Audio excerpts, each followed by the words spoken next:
The college football world continues to shake. USC has its place, but what else is moving around it and changing by potentially the minute? USC Trojans Live right here, the voice of college football, each and every Tuesday at 4 Eastern, 1 p.m. where it counts there on the West Coast. Matt Zemek on the line, of course, from Trojans Wire. He makes it all work here each and every week. Matt, how you doing today?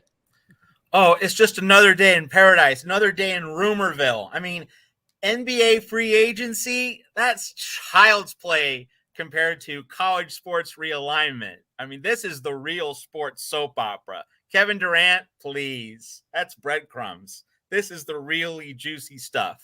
This is the real General Hospital Days of Our Lives material right here.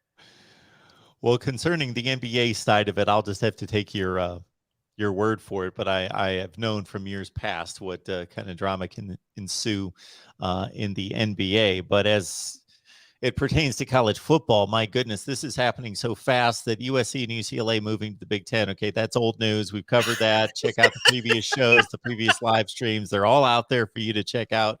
Matt and I diving into that. That seems like it was about 3 years ago. What was that, last Friday? Boring. Okay, that's done. Those are long-standing members of the Big Ten by now. Yeah, exactly. At this point. Exactly. So what else is going to happen with the Pac-12? So that's the question. Who is the Big Ten looking at? Washington, Oregon, of course, is the first news that came out in regards to their supposed applied membership to the Big Ten. And then who else would be possibly attractive to the Big Ten? Could that be Stanford? Could that be Utah? And then, of course, the Big 12 trying to keep up, even though there's a large gap with the Big 10 and the SEC, eyeing Utah and Colorado and Arizona State. And then flipping the map to the East Coast and looking at the ACC, who could possibly get picked apart there by the SEC, looking at a Clemson, Florida State, Miami versus the Big Ten, most notably looking at Virginia and North Carolina because they fit the institutional criteria a little bit better. So where do we go with this? Let's stay in USC's camp and by extension the Pac-12, even though they're not a member of the Pac-12 anymore, and the sustainability of the Pac-12. Where do you think we stand there? Well, where do we stand? I mean, it's just a totally uncertain state of play. Like, so I felt when we recorded our live show right after, just like 2 hours after USC to the Big Ten was announced on Thursday, Mark, I thought that, okay, Notre Dame's not joining the conference. Oregon and Washington are slam dunks to join the Big Ten. I had a few other things that I thought were extremely likely to happen. Right now, I know I'm like Sergeant Schultz on Hogan's Heroes. I know nothing, absolutely nothing. And it's just better that I don't make any more predictions because it's just all in the air. It's all jump balls right now. And so there's a wave of fresh reporting for people who are just tuning in here to the Voice of College Football on Tuesday afternoon. If you've been, at work, you have been missed what's going on. There's been some big stories broken in the past 3 hours by the two super journalists in the Pac-12, John Wilner of the Wilner Hotline, the San Jose Mercury News based in the Bay Area, John Canzano, the Portland-based reporter, columnist, and radio talk show host, who's like the Oregon insider, but they both follow the Pac-12 really well. So what Wilner broke, he talked to some insiders who, when presented with the topic, they did not shoot down the idea of a Pac-12 ACC mega merger. The source told Wilner the presidents in each league would, quote, love to be academically aligned, unquote, with the other. So, like, that's giving it legs. That's giving it some oxygen. Doesn't mean it's likely. Doesn't mean it's probable. Doesn't mean that negotiations are already underway. It just means, like, that's in the air. Like, and there's an awareness that the presidents of those schools with their academics, like you think like of North Carolina and Duke with Stanford and Cal, but I think that's what the source is getting at. So that's reportage and industry insiders talking to John Wilner. And now as for John Canzano's reportage, he's broken two items. One, he reports that Phil Knight of Oregon is interested in making a run at the SEC, not just the Big Ten, that Oregon is considering both the SEC and the Big Ten. So that's one thing from John Canzano over in Portland. And the other thing that Canzano reported is that he talked to a highly placed source a member of the Four Corner Quartet. That's the Arizona schools, Utah, Colorado, rumored to be in talks with the Big 12. That highly placed source told Canzano there's no meeting on the books for us, any of these four schools, with the Big 12. That's a direct quote. No meeting on the books for us from those four Pac-12 schools with the Big 12. And that source also said George Kliavkoff is kicking ass in behind-the-scenes negotiations. So a lot of fresh reporting, a lot of juicy rumors flying all around. And so it's a very uncertain state of play. And I think, I'll admit, like we have to admit when we're wrong in the sports journalism business. So I was wrong in thinking that Oregon to the Big Ten was a slam dunk. Oregon and Washington, I should say. And one eye-popping detail from the weekend and the coverage that we've been providing at Trojans Wire, John Wilner, John Canzano, I'm getting the two Johns mixed up. John Canzano talked to a former Fox Sports executive who estimated that in terms of media rights value, Stanford was worth $45 million per year, and Oregon was worth $30. I doubt anyone listening here to the Voice of College Football watching this show would have come up with Stanford being worth $15 million more than Oregon. Where does that come from? Is that just because of Stanford's academic prestige as a university? Is the Bay Area that much more significant than like the Eugene, Portland I-5 corridor? I'm not really sure where that valuation comes from, but a former Fox Sports executive came up with that. And, Fox Sports is aligned with the Big Ten, and, that is, the party, the network that is considering Oregon for Big Ten membership. And, so USC and UCLA quickly put into the fold, quickly brought into the Big Ten family. So obviously the people at Fox and the people at the Big Ten, saw tremendous value and tremendous upside in that. So obviously if they moved that quickly for USC and UCLA, well, why haven't they moved as quickly for Oregon and Washington? Well, what the former Fox executive said about Stanford being worth $15 million more per year than Oregon, well, there you go. Now, I don't understand that. I won't claim I do. But that is part of the behind the scenes chatter, that Oregon really is not moving the needle as much in terms of media rights value as a lot of us out here, who aren't in the back channels, who aren't in the boardrooms where things actually get hammered out, think about it. But the countervailing point, and one of the reasons why I did think a few days ago that Oregon and Washington, the Big Ten, was a slam dunk, is that you need travel partners for USC and UCLA. You need to give the Big Ten more geographical balance so that you're not just having two schools traveling to the whole of the Midwest. You're having four schools do that. And conversely, you have the Midwestern Big Ten schools traveling to four schools, not two. They're going up and down the West Coast. You can get some geographical scheduling. Like you can put the four Western schools, the four West Coast schools into like a pod, a smaller grouping, and the Big Ten could put its larger conference framework of 20 teams, maybe 24 teams, into more narrow regionalized groupings to cut down on travel costs and cut down on the travel demands being placed upon athletes. But the media rights equation is working against that, and it's making a lot of people reconsider the state of play. So I thought I knew a lot more than I did last Thursday. Right now, it is just all up in the air. And the added reportage from earlier on Tuesday about a Pac-12 ACC merger, about the Four Corners schools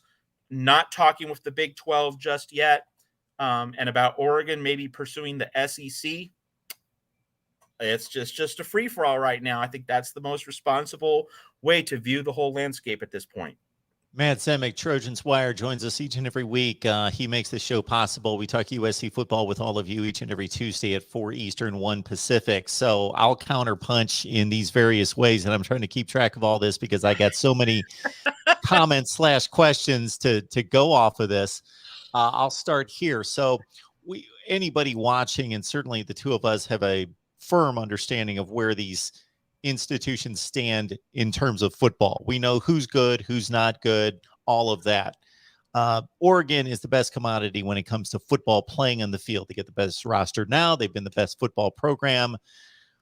in the Pac-12 for the past 5 to 10 to 12 years. Okay, we know what that is. And then we kind of, like you, figure, okay, not just with the football prowess on the field, but with the brand that they've become, with the uniform and everything that's known about Nike/Oregon, that they must be the most attractive product on the field. I went through all the TV ratings for the 2021 season involving all the Pac-12 contenders for Big Ten membership, meaning Cal, Stanford, Oregon, Washington, Utah, Colorado, Arizona State. Oregon had more people, and I excluded the postseason, of course. I just made it the 12-game regular season. Oregon had more viewers than anybody in the Pac-12 by far, or out of those contenders, not USC, UCLA. Now, that was buoyed by the Ohio State game, which drew almost 8 million people. But still, even without that, Oregon's aggregate number for TV viewership for the entire season was over 33 million. Next closest, Washington was at 12.5 million. Utah and Stanford were about 10 million, just under 10 million. And then it really dropped off with Cal because they were basically relegated to the Pac-12 network for the entire season, excluding like 4 games. But obviously I introduced that and put it within context that this is just one season. And obviously when Stanford was much better 7, 8, 10 years ago, playing on ABC more regularly and having those kind of, and that dictates a lot of it, not just how good the team is, but because they're good, they're obviously playing in the better TV windows on the bigger networks. But so that surprises me based on those numbers. And again, that's just one season, but still Oregon tripling Stanford's output more so than tripling their output, at least for this particular season. That doesn't even take into account going to a Pac-12 championship game and then playing in a fairly high-tier bowl game. The other portion of that is you brought in to play the San Francisco-San Jose market, which I believe is 6th in the nation, Portland, Oregon at 21. And then there's some smaller markets that obviously play into that as well. So that's a gap, but it's not monumental. So I'm surprised by that as well. We know what Stanford brings academically and how that fits into the equation. But, you would think the Big Ten hierarchy of academic tier would love to draw on that Stanford endowment and just the prestige of having Stanford. You link them up with Northwestern, et cetera. It would just be a tremendous get. And then if they can just be competent in football, then that would be icing on the cake, probably. Yeah, and so let's talk a little bit more about Stanford because, while we're waiting for the Notre Dame, Oregon, and Washington dominoes to fall, those seem to be the first few dominoes that are going to fall in this process. And that's not a guarantee. That's not like an ironclad statement, but that seems to be the way things are leaning right now. If we presume, and I'm not presuming, but like if we accept the hypothetical, if we play along with the hypothetical that Oregon and Washington go to the Big Ten, then Stanford becomes the epicenter of the Pac-12 and its bid for survival, because Stanford would really have a choice to make. Like, do we want to put all our Olympic sport athletes on the same travel schedule that USC, UCLA, Oregon, and Washington would? Or, and precisely because Stanford has that enormous endowment, does Stanford say, you know what? We don't value football that much. Like, we're not going to sacrifice everything for television money and football cash. We're content to have an Olympic sports style athletic program. We'll stay right where we are.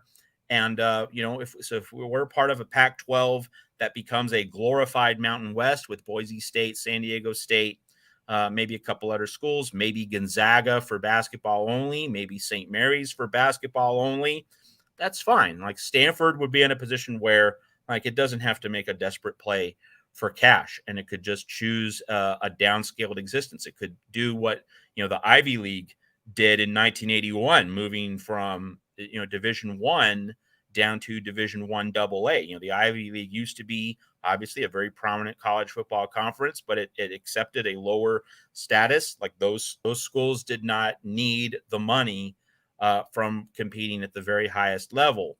So if Oregon and Washington do leave for the Big Ten, and again, no one should assume that at this point, But if that happens, what Stanford wants really could be the determinant about whether the Pac-12 dies or whether it gets reconfigured in a different form. Stanford really becomes a very central player. And so, that involves a whole new host of challenges for George Kliavkoff as he tries to save not only the conference, but he's fighting for his job, because if there's no Pac-12 conference, well, then there's no Pac-12 commissioner. So it's really going to be interesting to see how that plays out. We're having a reunion of sorts here. This is the way the college football world is working now. We've got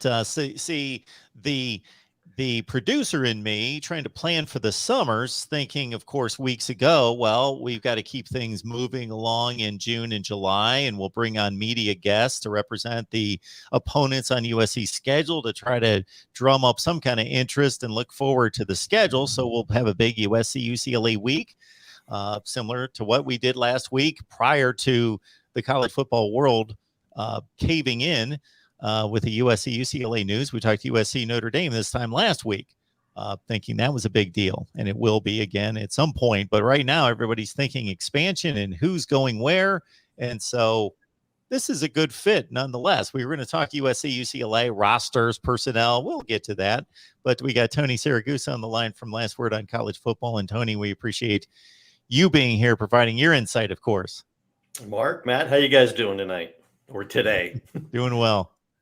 It's the Wild Wild West, baby. It is. It's I think anybody who proclaims to know what is next is really way too full of themselves. You can project, you can speculate, you can do all of those things, but when you look at how quietly this came about last week, that they had been working on it for, I talked to people inside the UCLA administration over the weekend. Everybody just wants to text from their personal phone now. Nobody wants emails. Nobody wants, paper trail of anything. And this started, they started on this a couple months ago in, real formative ways.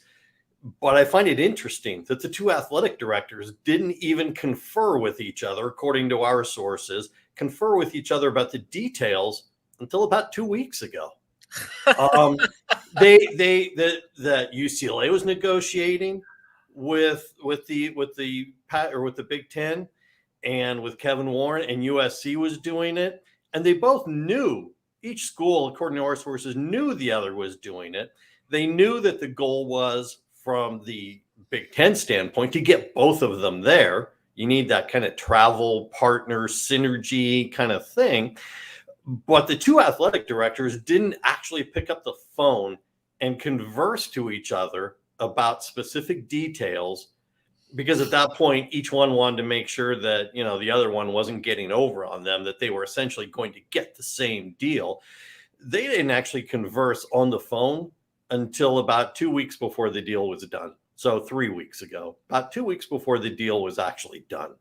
That's just staggering to be able to keep it on the down low for this long. Similar to what happened last summer with Texas and Oklahoma, Right. that blindsided all of us as well. And it's like, how in the world does this go on in this day and age with all the information, and everybody's got an iPhone, and everybody's got everything going on that they can record or find information all over the place? That astounded me. We need to put this to the side, though. We only have 38 minutes, you guys, to discuss USC's offensive line recruiting. I think we're going to do that for the next 38 minutes instead. Now, we do appreciate the comment there, CJ. Thank you so much for that. We'll hand that to Matt real quick. Is there anything offensive line recruiting? They've got a great offensive line for this year, by the way, at least the first stringers. I know that CJ Gatewood is obviously referring to the swing and a miss for Francis Mauigoa, losing him to Mario Cristobal in Miami. So it's not Clay Helton, but Mario Cristobal is continuing to win recruiting battles with USC. But, for USC, in terms of offensive line recruiting, it's still early in the 2023 cycle, and Lincoln Riley's, is getting the benefit of a full cycle. He's going to reel in those 5-star offensive linemen before too long. It's way too early to panic. Let's see where we are at, in December. That's the best thing to do. No one should be saying Josh Henson can't close the sale.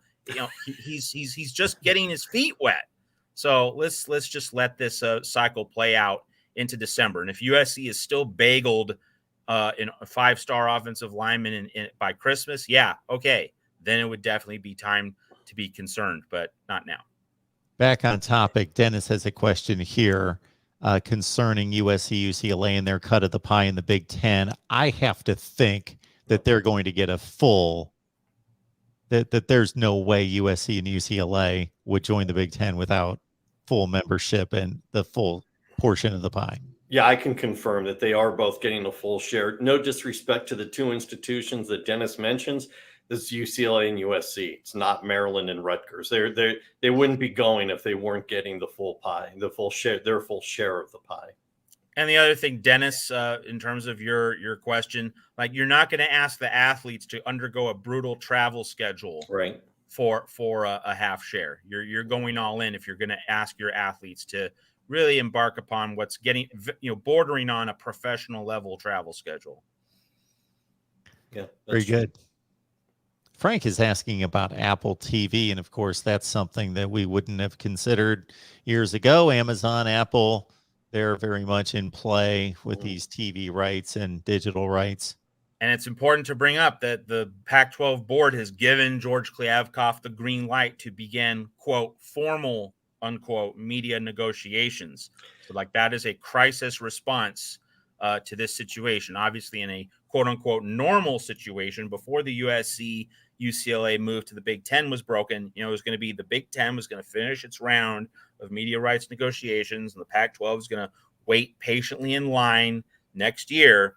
Now that's done. The Pac-12 is now in scramble mode, and George Kliavkoff can go and try to make deals. And Tony, I told this to Mark in the opening segment here on the Voice of College Football, but John Canzano is reporting from his sources that George Kliavkoff is, quote, kicking ass, unquote, in terms of backroom negotiations. They insiders see him getting after it. Now, obviously, he doesn't have all the leverage. He's not calling all the shots, but like he is making plays.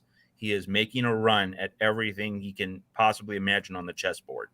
I have no doubt that George is. I don't know the specifics of what kicking ass would entail at this point, and how we quantify that. I have no doubt that George is trying to be creative. That is one of his biggest assets, is that because he wasn't an insider, much like, the Big 12's new commissioner, they went outside the old guard of college football, realizing that this is we're well into the dawn of a new era of college football and media driving the ship. Anyone who wants to get upset at the conferences or the schools or whatever the case may be, this rests on the shoulders of ESPN and Fox. They're the ones who created this situation, with the insane amount of money that they were throwing at the TV rights for extensive deals. Now, that having been said, I have no doubt George is trying to be very creative. There is a cap to what George can do, because when I spoke to a business reporter at Forbes over the weekend, it's pretty clear that right now, with the projected deal that the Pac-12 would have gotten, and you bring up a great point, Matt, they announced that they're starting the negotiations now. It's 6 months ahead of schedule. They weren't planning on starting until early 2023 because the deal isn't over. The current deal isn't over until 2024. The projected new deal would bring in about $41 to $42 million per school per year. Without Los Angeles, it's projected to be 28 to 29 million per year. So, and you can't just snap your finger and replace that. I've seen people project different, you could keep if you could keep everybody else and just add 2 more schools, that's fine. Bearing in mind, of course, you still have lost the number 2 media market in the entire country. I was talking to a booster at an AAC school, and he was talking about, look, if you'd be willing to fork over some money to buy Houston out of its had not even enforced Big 12 schedule yet, because they just signed with the Big 12, and bring in SMU, you at least would bring the Dallas and Houston markets. When I'm seeing people talk about other schools, they're talking about football and just getting to 12 teams again. It's bigger than that. It is about the media market. It is about the eyeballs. It's about the revenue, because it's about what Fox and ESPN and the others can charge advertisers to get that money back. And you're not going to charge advertisers a premium to add Boise State to the Pac-12. It doesn't happen. You have to have major markets. So his options are limited. I think option number one is trying to keep Oregon and Washington in place and not let them go. I think that is his first emergency, order right there. And I offered up San Diego State and Fresno State as two good options based on the football play on the field, but also what you're speaking to, the media markets in San Diego and in the stretching it Bay Area. UCLA would be happy to see Fresno State go in the Pac-12 once they leave. They don't want any part of Fresno State in the interim. So Matt had brought up, Tony, right before you jumped on, another rumor that's circulating involving the Pac-12 and the ACC.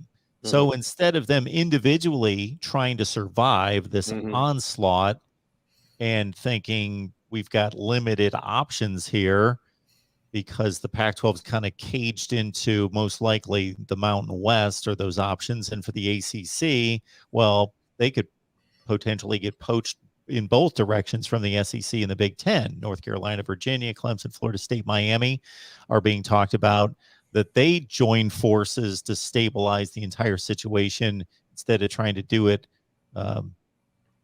unilaterally. I think that is a creative and not unfounded idea. Being out here covering the ACC the way I do now, and being out in Charlotte, you hear a lot of the dumping on ACC Commissioner Jim Phillips.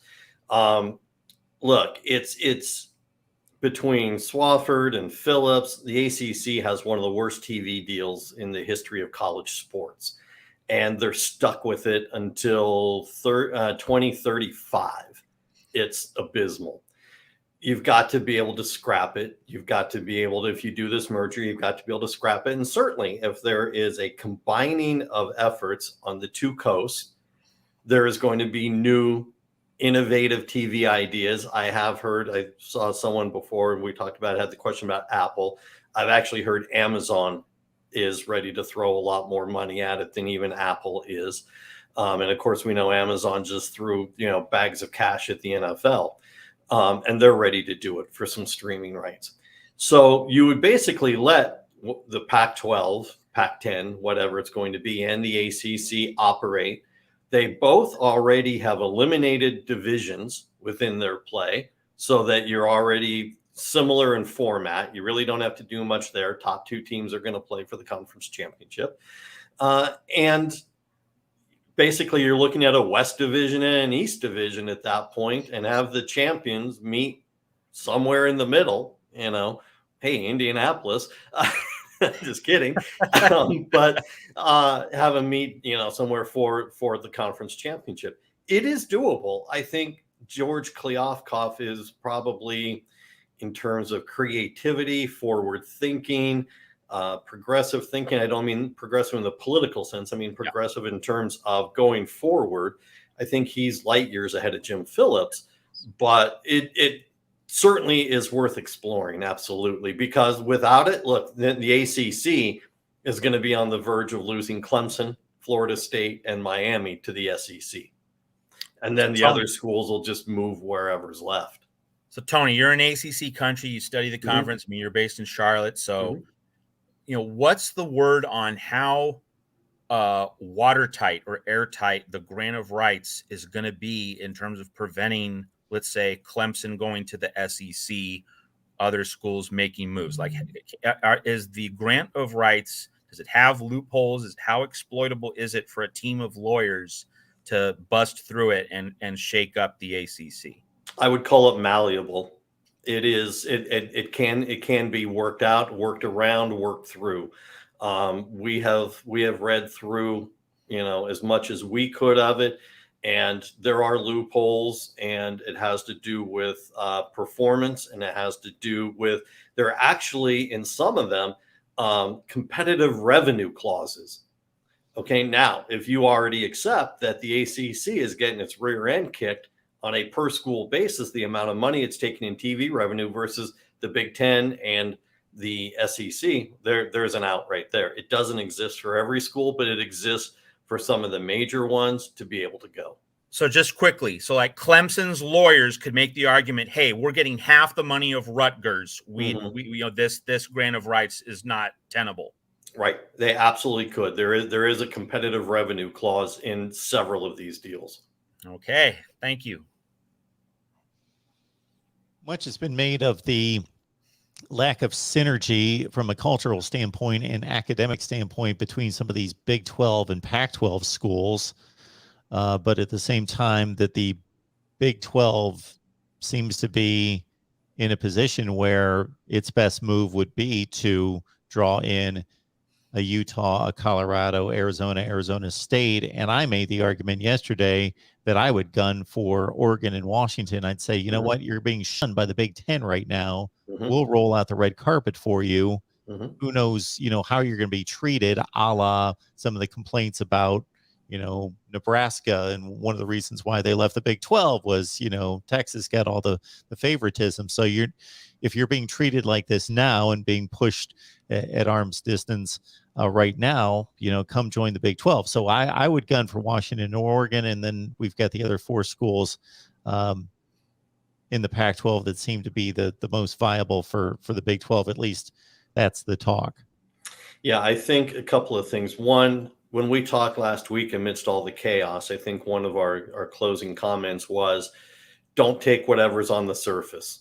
As a media consumer, dig deep, read, don't just take the headline, click on the article, read it. And I'm not saying that because I want everyone to click on our articles, although if you did, I wouldn't complain.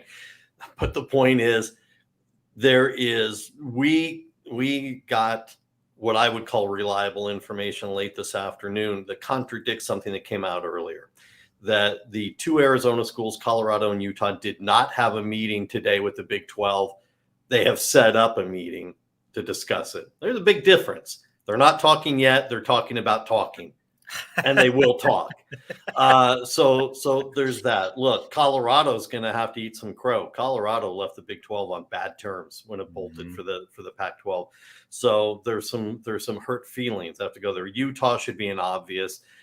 I agree that if I'm the Big 12, I'm sitting there saying to Oregon and Washington, I agree with your point, Mark, that, hey, the Big 10 is putting you on the back burner waiting for Notre Dame, which I don't think is going to take the bait for the Big 10.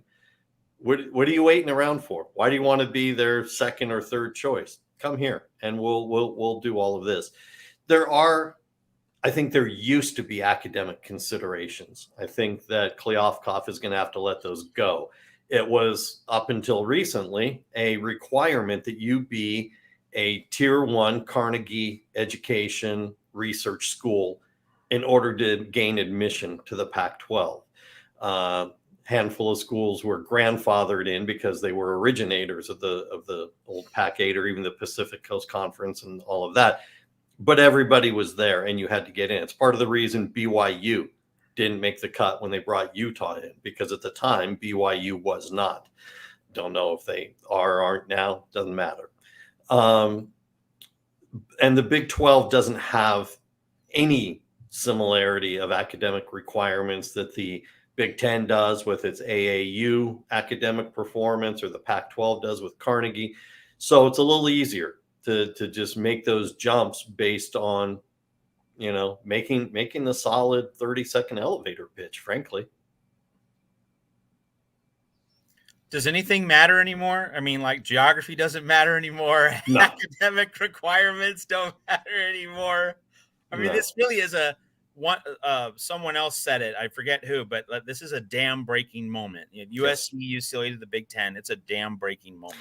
I apparently offended some Big 12 folks, or I guess more importantly, Oklahoma and Texas folks last week. Well, they're SEC folks now. Well, there will be soon, sure. When I said this was a bigger deal than Oklahoma and Texas leaving for the SEC.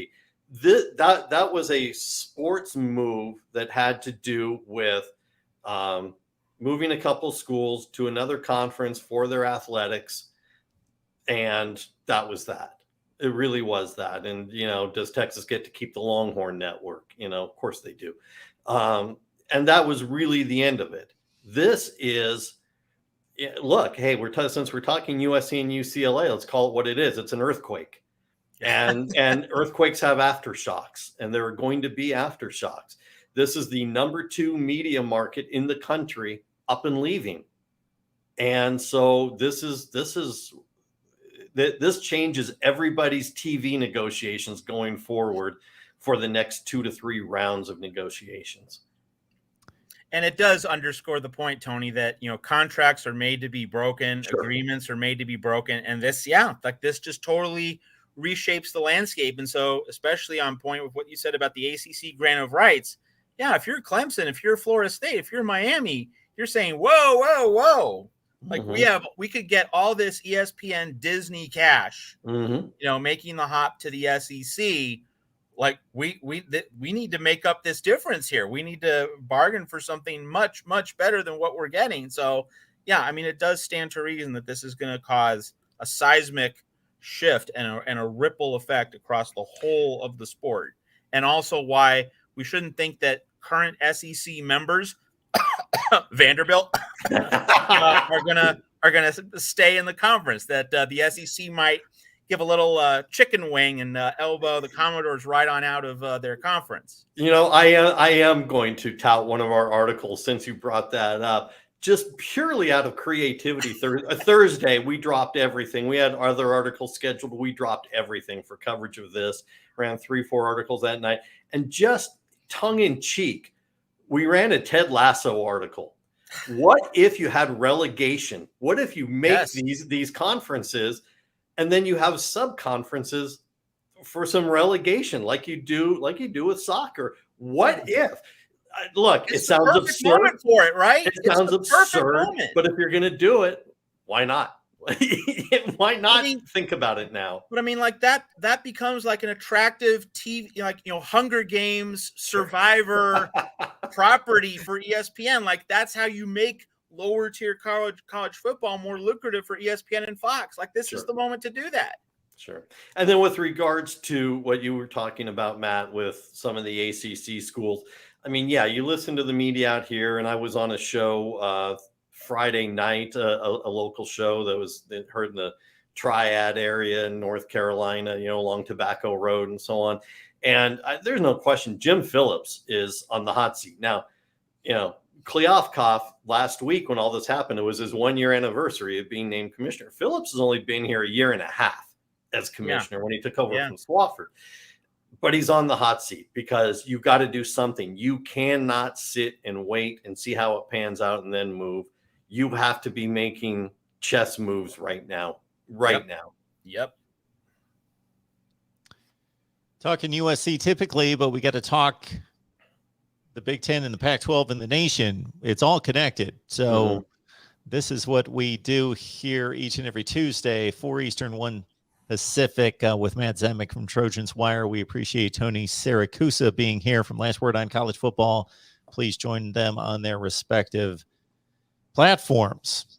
Hey, Mark. So yes, I remembered a comment that scrolled along the bottom of the screen here at the Voice of College Football. I believe the commenter's name was Gerardo or maybe Gerardo. And he made the point, if the Big Ten gets Notre Dame and the Pacific Northwest, is that going to reduce Notre Dame and the other members' shares, or are they all going to get a larger cut, even though it's going to add to the overall conference membership and therefore, slice the pie in more directions? To answer that question, Gerardo, I think that the overall cut's going to be higher. Like Notre Dame is a total game changer, unique in all of college sports.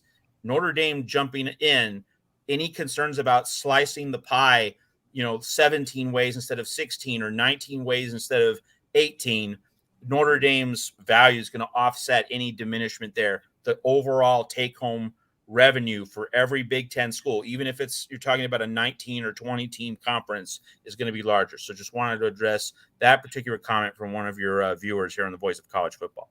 Yeah, and to add there to we what, go. There's Gerardo's comments now scrolling across the screen. And to add to what Matt is saying, right now the Big Ten contract is in the $700 million range.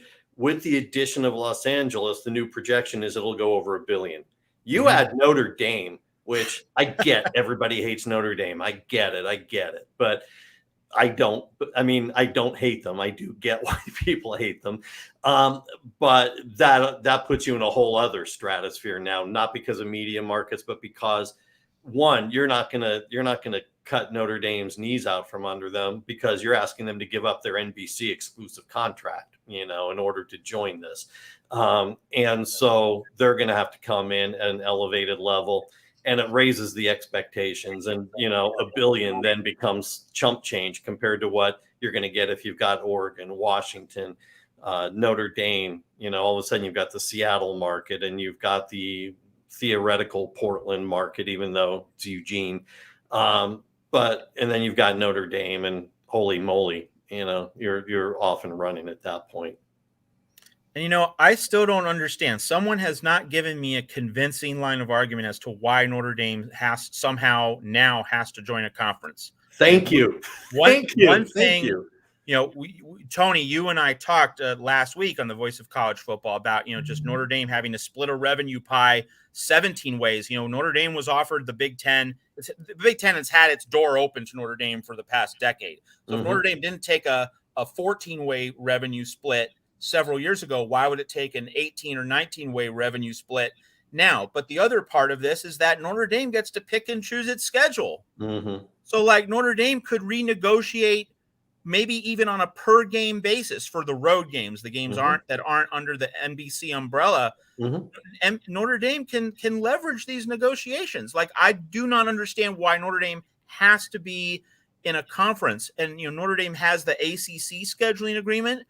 Okay, so maybe if you're Notre Dame, you then schedule like a 3-game Big Ten agreement with Fox, and you schedule like a 2-game. You already have the USC and Stanford games, then you fill in maybe 2 other Big 12 games with ESPN. I mean, it's just Notre Dame can rearrange the pieces of its chessboard in ways no other school can, and that is precisely because it is independent and it's getting all the television money. It's not having to share it. So no one's given me the real argument for, now is why Notre Dame has to do this. I still do not see why this moment is uniquely different. I think it's less incumbent upon them to do it now than it was 2, 3, 4 years ago, because what we're seeing is a diminishing of conferences, of the number of conferences, which means whatever playoff system we expand to in 2025, it's going to have a boatload of that large teams. It's not going to just be this conference, the 5 conference champions. We're not going to have 5 conferences anymore. So you're going to have a lot more at-large teams, which means an 11-1, 12-0, probably even 10-2 Notre Dame team is going to make it without having to worry about whether they won the conference championship or not. Totally agree. The SEC and Big Ten are going to be so large that both of those conferences, who obviously call the shots, they have the most leverage in the room, they're going to want as many at-large bids as possible. And so that necessitates at least a 12-team playoff, probably 16, and possibly more than 16. And within that framework, yes, Notre Dame can lose 1 game, maybe even 2, and get into that larger playoff framework. Totally agree. Okay, I'm going to play devil's advocate, and I know it's an uphill battle, but I'm going to give it a shot. So the Big Ten and the SEC can continue to counterpunch. And I'm expecting that if they do, one of them is they're going to counterpunch for 2 reasons. One is exactly what we've seen over the last year. The SEC makes a move. The Big Ten has to say, well, we got to keep up. We got to make a move. The SEC comes back and makes a move. Well, at some point, one or the other or both are going to come to a place where there's no more value on the board to take. They're going to assess the next program or 2 and say, they don't provide enough value. We're good. whether that's at 18 or 24, whatever the number is. And then the other one's going to say, well, okay, they settled in, we settled in, we're assessing the board as well. We're both good at 24, 22, whatever the number is, or it could be an uneven number. Now, the Big 12, based on what it's attempting to do, or maybe not, based on what you guys just brought to the table today, and just maybe preliminary talks with those 4 or 6 schools out west, the Big 12, I would think, is never going to reach Big 10 or SEC levels. But they want to stay relevant and in the game, and at least get to where their champion is going to be accepted as a legit power conference champion with entry into the playoffs. So if they can scarf up a couple more relevant schools and they get to 16 or 18, and again, even though they're not going to get the same number of spots at the table in the playoff, they at least are still regarded as a power conference of sorts. So we arrive at some place where somebody's going to get left out, whether that's, unfortunately, I would love to see it arrive at a place where these roughly 64 Power 5 teams that we have currently all find a place and continue our merry way. It's just configured differently. But most likely somebody's going to get left out. And Tony, you cover a school that's doing a tremendous job of producing quality football teams without much enrollment. They've got a tremendous academic reputation, of course, in Wake Forest. But do schools like that get left to the side if the ACC gets picked apart? So the point I would make against Notre Dame would be, and I don't expect this, but again, I'm going to take up the fight, that if the conferences get together and say, who is Notre Dame to be the one team now that BYU has decided to join a conference? I understand there's the UMasses of the world. Nobody cares about them. So it's Notre Dame. That they should, we're restructuring this playoff system involving these 2 conferences, or 3 or 4, probably at the most. Who's Notre Dame? Freeze them out. Don't schedule them. Don't include them in the playoff. We don't need them. Make them join a conference. I see where you're going. I think the Big 12's survival, or not even survival, because they're going to survive this, but at least in the short term, but their long-term future does rely on getting schools of some consequence, as you called it, Mark. They need to make a big push for the Northwest schools. Hey, maybe they even make a push for Notre Dame. Why not?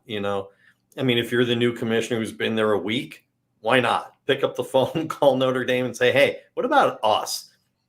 Because right now, once you lose Oklahoma and Texas, and if you don't pick up anyone else, you don't have that marquee name for football. And Kansas basketball is only going to carry you so far. So they have to add some relevant schools. With the musical chair scenario that you point out, where some schools could get left out, Wake Forest is absolutely one that could be on the outside looking in. Believe it or not, a legend school of the past like Syracuse could get left out. Because what's Syracuse bringing to the table for the last 10 years in any sport, not just football, but in pretty much anything? There are some schools that are going to be on the outside looking in. So then why should the playoff committee allow Notre Dame in? Because it's Notre Dame. And really, I'm sorry, it really is that simple. If their record justifies it, if their strength of schedule justifies it, because, look, Greg Sankey isn't running the playoff committee. He's kind of running what's going to be the playoffs of the future, but he's not running the committee. And Kliavkoff isn't running the playoff committee. Those that diverse group of people is going to sit there and say, yeah, but look, it's still Notre Dame. And when you look at what the playoff committee pays for the rights, or what the TV rights are paying the playoff committee, and they want the brand names in there, at the end of the day, as long as they're 11-1 against, and look, you got to beat SC, you got to beat Michigan, you got to beat Michigan State, you got to have those wins still. You can't just be beating up Navy and Air Force. You got to have those wins. You're 11-1 with a viable schedule. You're still going to get in because you're Notre Dame, and because when it comes to postseason, you're trying to hook in not just the rabid fans like the people who watch your shows every week, Mark, or, read our stuff, whatever the case may be. Those are the hardcore people who are sitting here talking college football on July 5th or whatever today is. It's the holidays. It's New Year's Eve with your college football playoffs. You want to rope in a bigger audience, and Notre Dame does that. Okay. I guess my last stab at this would be that this last playoff proposal that was denied by a couple of conferences, but still could be the template of what we're looking at in the future, required or didn't require, but recognized and rewarded those conference championships. Mm-hmm. And those were going to be the teams with buys. So automatically Notre Dame can't be in the top 4. Let's say if that is something close to what we is going to be implemented. So they would be a 5 seed. I just would have to think that if somebody could get and this is one of the reasons why we need a conference or a college football commissioner or governing body to make things uniform, just to have this one school on the outside of all of this that's not playing on conference championship weekend. And I used to defend Notre Dame because of its schedule and because it was a formidable schedule. But I guess when it all hit me was sitting there in 2018, watching Ohio State win a Big Ten championship and Oklahoma win a Big 12 championship. And I'm sitting there thinking one of these two is going to get left out. They got the same resume, basically. We can pick it apart, but they have the same. But one's going to get left out because Notre Dame's undefeated, and Notre Dame's not playing today. They can sit on their couch and they're safe. And then ironically, and I was actually, I'm on record on video of saying this Notre Dame Clemson playoff game, that should have been the ACC championship game. Mm-hmm. And then the winner of that game would have allowed both Oklahoma and Ohio State as 13-1 conference champions to be playing both in the playoff. And then ironically, 2 years later, we're watching Notre Dame and Clemson play in the ACC championship game, and the ACC is allowing Notre Dame to jump into their league for 1 year, which would have been a complete embarrassment had Notre Dame completed a conference championship, come in to your conference, win the championship, then turn around and say, bye, thanks for saving us for one season because we didn't have anyone to play otherwise, but you saved us, bye. It's just inconceivable to me at this point that I understand what you say about Notre Dame, and I think Notre Dame would be a tremendous ad for any conference. Obviously, they are the prize to get right now for any conference. But somebody would have to prove to me that their playoff games did any better than I don't think they did in the ratings. You're going to have a playoff that's going to involve a typical Ohio State, Georgia, Alabama. That's going to do just fine. Nobody's like Notre Dame doesn't double the TV ratings or even push it in the playoffs. It doesn't right now because, again, you're looking at the playoff ratings have been, sketchy at best because we have far too many blowouts in the semifinal games, and you've had the games on New Year's Eve. And Notre Dame's been part of those blowouts. Right. Absolutely. Oh, there's no question. On the negative side. On the negative side. Absolutely. I think, we go back to something we talked about way at the beginning with how quietly the Pac-12 stuff happened. And it's relevant to this part of the conversation because if it were not, and Mark, you and I have talked about this so many times, if it were not for a leak in the Houston Chronicle about Oklahoma and Texas leaving, the Greg Sankey would have already have pushed his new playoff format through. There were no objections, not enough objections to stop it. And Greg Sankey would have had his playoff format, and we would be, in a different playoff world this coming season. They were gonna short circuit the existing charter and start it this season. It was because of that leak, presumably provided by Texas A&M people, that Texas and Oklahoma were about to leave, that then created the alliance and pumped the brakes on everything and, put us in a situation where we are now. I hear what you're saying. Notre Dame isn't going to create, isn't going to double the numbers, it's not. But it being Notre Dame, it's going to create enough when you're now talking about, as Matt said, 8 teams, 12 teams, whatever it is. and one of them, even as a 5 seed, is Notre Dame. And you get a 12 seed that's going to come beat Notre Dame. And, everyone on that team is going to be a hero on campus for the next 10 years. There's that storyline from a football standpoint, from a numbers standpoint, from a logistical standpoint. You're right on all of this, Mark. You are absolutely correct. I'm saying at this point, we have to put logic kind of goes aside, and we're making it up as we go along right now. We just have to remember that television, ESPN runs the playoff. And so when we get an expanded playoff, I imagine that ESPN and Fox are going to split the games pretty much down the middle, quarters, semis, and they'll alternate the championship game. TV, ESPN and Fox are not going to say no to Notre Dame. Right. And that's why the Alliance wanted to put the brakes on Sankey's plan, because they have partnerships with Fox as well. And they wanted the current charter, which expires in 2025, to go all the way through and then head into new TV negotiations to bring Fox to the table and not have it be another 10-year SEC, ESPN infomercial, for the next decade.